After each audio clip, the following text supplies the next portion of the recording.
بسم اللہ الرحمن الرحیم، السلام علیکم۔ میں ہوں آپ کا میزبان ساجد گوندل۔ آج 13 مئی ہے سال 2022۔ پی ٹی آئی نے مفاہمت کی سیاست چھوڑ کر مزاحمت کی سیاست کا آج آغاز کر دیا ہے۔ آج کپتان نے پہلی دفعہ نیوٹرل کو کھری کھری سنائی ہے۔ Chief justice, chief election commissioner general Bajwa and team کے لیے کیا مشکلات پیدا ہونے جا رہی ہیں، اس حوالے سے کچھ تفصیل آپ کے سامنے رکھوں گا۔ شیریں مزاری نے اسٹیبلشمنٹ پر آج بڑے الزامات لگائے ہیں۔ ان الزامات کے حوالے سے کچھ چیزیں آپ کے سامنے رکھنا انتہائی ضروری ہے۔ آنے والے دنوں کے اندر اداروں پر حملے اور ایک بڑے تصادم کی طرف سیاست بڑھتی دکھائی دے رہی ہے۔ اسی سے ویڈیو کا آغاز کریں گے اور امید کروں گا کہ آپ سوات کرنے کے بعد اپنے قیمتی فیڈ بیک سے ضرور آگاہ کریں گے۔ مسلم لیگ نون کے قائد نواز شریف جس طریقے سے کرپشن کے الزامات پر ان کے خلاف سپریم کورٹ آف پاکستان کا فیصلہ آیا، پھر نیب کی تحقیقات ہوئی، پھر ان کو سزا ہوئی، بیرون ملک وہ جس طریقے سے گئے، ایسے لگتا تھا کہ یہ قومی چور ہیں، ڈاکو ہیں، لٹیرے ہیں۔ ہماری اسٹیبلشمنٹ بھی چاہتی ہے کہ ملک سے کرپشن کا گند صاف ہو، لہذا یہ اب دوبارہ کبھی اقتدار کے اندر نہیں آ سکتے۔ لیکن لوگوں کی یہ توقعات بالکل غلط ثابت ہوئی اور ہم نے دیکھا کہ وہ واقعی واپس بھی آ گئے۔ نواز شریف اشتہاری مجرم ہونے کے باوجود اس وقت پاکستان کی تقدیر کے فیصلے لندن کے اندر بیٹھ کر کر رہا ہے۔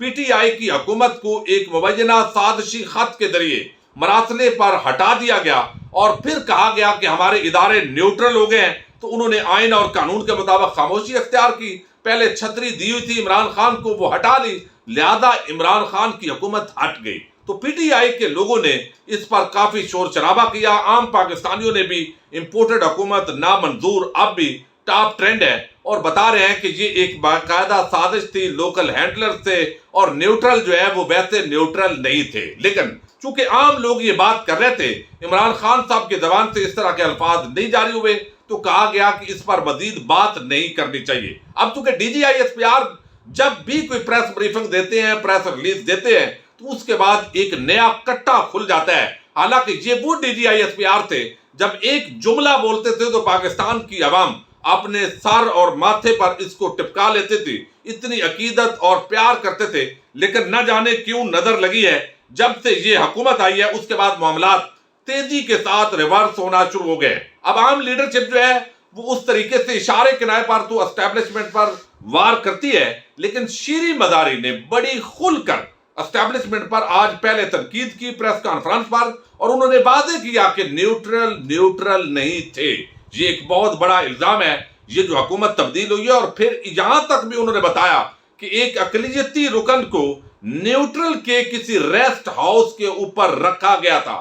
یہ بڑی عام الزامات ہے، ظاہر ہے، اور آنے والے دنوں کے اندر مزید اس طرح کے الزامات لگیں گے۔ جیسے عمران خان نے پہلے دن ایک خط کا وہ پہلے ذکر کرتے تھے کہ کوئی سازش ہے، پیچھے سازشی ہاتھ ہیں، پھر انہوں نے ایک سائفر دکھا دیا اور اس کے بعد وہ مرلہ وار اس کا جو کانٹینٹ ہے وہ عوام کے سامنے رکھتے گئے اور عوام کا بیانیہ بن گیا۔ اور آج پہلی مرتبہ ایک مزاحمت کی سیاست کا آغاز کیا ہے، چونکہ دیکھا گیا ہے، پی ٹی آئی نے بھی دیکھا ہے کہ چونکہ پہلے نون لیگ نے جب مفاہمت کی بجائے مزاحمت کی سیاست کی تو ان کو پورا ملک دے دیا گیا، تو شاید مزاحمت کا راستہ ہی بہترین راستہ ہے۔ بہرحال اللہ کرے کہ ملک کے اداروں اور عوام آمنے سامنے نہ ہوں تاکہ ملک کے اندر بہتری رہے۔ شیریں مزاری جو ہے انہوں نے ایک تو بتایا کہ یہ جو وزیر قانون تھا فروغ نسیم، اس نے ہمیں گمراہ کیا اور سب سے زیادہ خراب کیا، اور وہ چونکہ اسٹیبلشمنٹ کے نمائندے کے طور پر ان کو لیا گیا تھا، شاید ٹارگٹ شیریں مزاری آج کل زیادہ کر رہی ہے، D G I S P R کو وہ ٹیگ بھی کرتی ہیں کہ یہ اس کا جواب دیں۔ اب شیریں مزاری نے کہا کہ ایک بار پھر مبینہ مراسلے کا ذکر کرتی ہوں، اور خط کی پہلی لائن یہ تھی کہ اگر عمران خان اقتدار میں رہے تو امریکہ اور یورپی ممالک پاکستان کو تنہا کر دیں گے۔ سائفر میں یہ بڑی عام ویڈیو ہے، آپ نے ضرور سننی ہے اور اپنے فیڈ بیک سے ضرور آپ نے آگاہ کرنا ہے۔ اب وہ کہتی ہیں کہ عمران خان نے روس کا دورہ خود کیا، ایسا نہیں تھا، سب کی اتفاق رائے کے بعد عمران خان روس گئے۔ سوال یہ پیدا ہوتا ہے کس نے امریکہ کو کہا کہ عمران خان خود روس گئے؟ ہماری اس کے اندر ان پٹ نہیں تھی۔ انہوں نے کہا دورہ روس اس لیے کیا گیا تھا کہ گندم اور تیل سستی مل رہی تھی، لیکن بیرونی سازش کا نتیجہ یہ نکلا کہ معیشت تباہ ہو گئی ہے۔ اب آئی ایم ایف نے کہہ دیا ہے جب تک فیول کی قیمت نہیں بڑھے گی پیکج نہیں ملے گا۔ چوروں کو لا کر کوشش کی گئی کہ FIA میں ان کی منی لانڈرنگ کے کیسز ختم ہوں۔ شریف فیملی بھارت کے ساتھ اپنی پرائیویٹ تجارت کھولنا چاہتی ہے۔ یہ کامرس آفیسر کی تقرری کس لیے ہے؟ کیا یہ نواز شریف اور اس کے خاندان کی بھارت سے تجارت کے لیے ہے؟ چیف الیکشن کمشنر سے مستعفی ہونے کا مطالبہ کرتے ہیں۔ جو لوگ سندھ ہاؤس گئے، چیف الیکشن کمشنر کو ثبوت دیے، وہ قبول ہی نہیں کیے گئے۔ آگے وہ کہتی ہیں کہ وزیر داخلہ جو ہے رانا ثناء اللہ کی جرت کیسی ہوئی دھمکی دینے کی؟ رانا ثناء کے پیچھے جو چھپی ہوئی قوت ہے وہ بھی ان کے پیچھے نہیں رہے گی۔ ہم دھمکیوں سے ڈرنے والے نہیں ہیں۔ رانا ثناء اللہ پہلے خود قانون سمجھ لیں۔ رانا ثناء پاگل شخص ہے، اس قاتل نے دھمکیاں دینے کی ہمت کیسے کی ہے؟ تو فروغ نسیم جو ہے ان کا بھی ذکر کیا، لیکن جو عام جملے انہوں نے بولے ہیں وہ بڑے الزامات ہیں میں سمجھتا ہوں۔ انہوں نے کہا کہ کیا نیوٹرل سے سوال کرتی ہوں، کیا آپ نے سازش کو سپورٹ کرتے ہوئے سوچا تھا؟ یعنی سازش کو سپورٹ کرنے کا الزام لگا دیا ہے آج باضابطہ طور پر اسٹیبلشمنٹ پر شری مزاری نے۔ وہ کہتی ہیں معاشی تباہی، قانون کی خلاف ورزی، جمہوریت کی تباہی، پارلیمان کی سپرمیسی ختم۔ کیا آپ نے یہ سب سوچا تھا؟ 7 تاریخ کو سائفر آتا ہے، 8 کو ٹیبل ہوتا ہے، ہماری اتحادی سندھ ہاؤس کی جانب جاتے ہیں، ہمیں پتہ ہے ان کے تانے بانے کہاں سے ملتے ہیں۔ ہمارا ایک اقلیتی برادری کا اتحادی نیوٹرلز کے ریسٹ ہاؤس میں رہ رہا تھا۔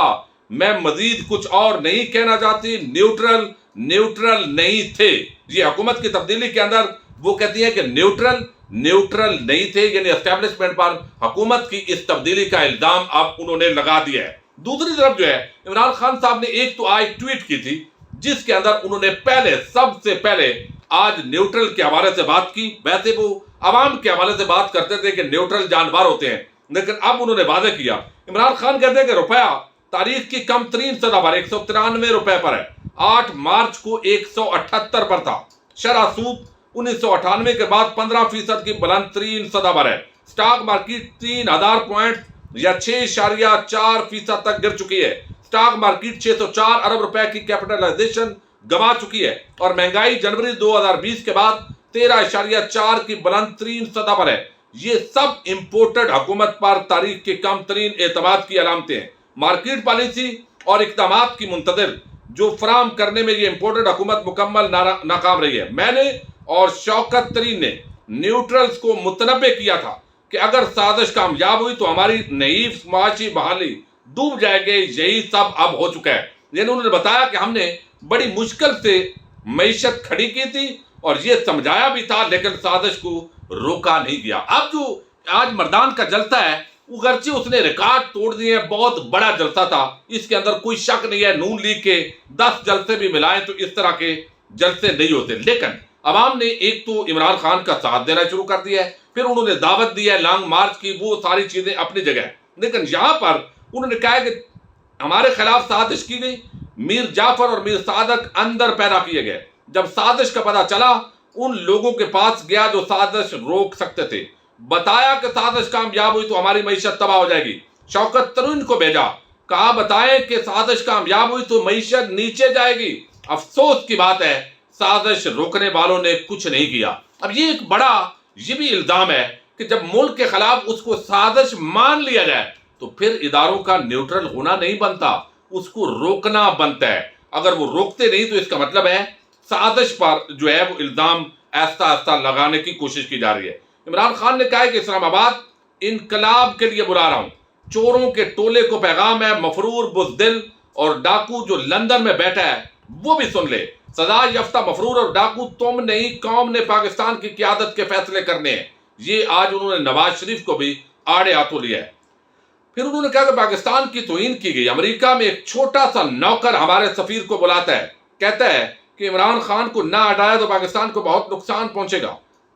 کیا ہم امریکیوں کے غلام ہیں، ان کے نوکر ہیں؟ ہم نہیں، بلکہ شہباز شریف، بوٹ پالشیا، آصف زرداری ان کے غلام ہیں۔ فضل الرحمان کو ڈیزل کہہ رہا ہوں، اسے مولانا نہیں کہہ سکتا۔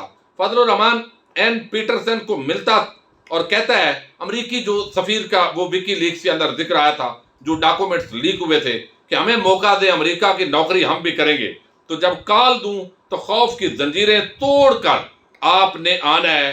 یہ عمران خان نے آج جو پکارا ہے قوم کو، اور پھر ڈاکٹر رضوان کا ذکر کیا ہے کہ اتنا دباؤ ڈالا گیا کہ اس بیچارے کو ہارٹ اٹیک ہو گیا۔ موجودہ چیف الیکشن کمشنر کے